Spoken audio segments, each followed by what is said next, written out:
Have you heard about that truck full of monkeys that crashed in Mississippi? It sounds like the start of a bad joke, right?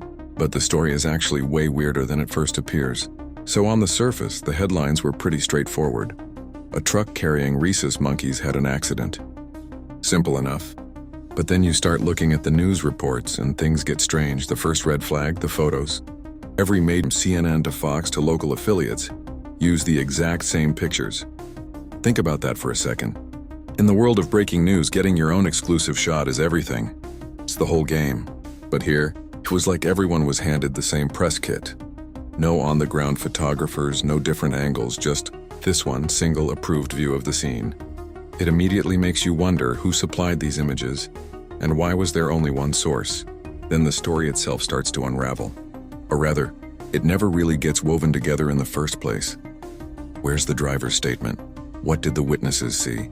What did the police report actually say about the cause of the crash? Crickets. Most reports just glossed over the details, focusing on the spectacle of monkeys on the loose. There was a conspicuous lack of basic investigative journalism. But here's the biggest piece of the puzzle that just doesn't fit. The truck's route. These were lab monkeys, being transported from a facility in Florida to one in New Orleans. Go ahead, pull up a map. Florida to New Orleans is a straight shot along the Gulf Coast on Interstate 10. So why on earth was this truck way up in North Mississippi, hundreds of miles off course? It's like trying to drive from LA to San Diego and ending up in Las Vegas.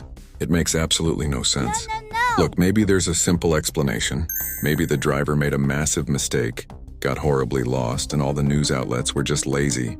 But when you put it all together, the single source photos, the missing testimony, and a route that defies all logic, it paints a pretty suspicious picture.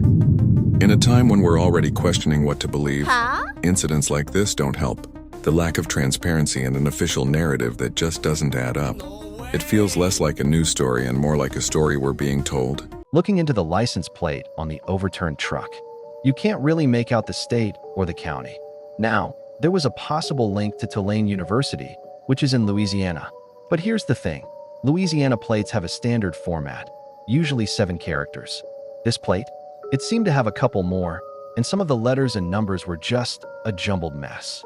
This immediately reminded me of AI-generated images. You know how AI is really bad at creating legible text? So, I got curious. I took all the visible numbers and letters I could make out and ran them through every database I could find, trying every possible combination. The result? Absolutely nothing. 0 matches. It was like the car and the plate didn't exist in our reality. I asked AI to generate me a photo of a car license plate without obscuring the letters and numbers, and to use only 7 characters. This is what it gave me. Let's compare.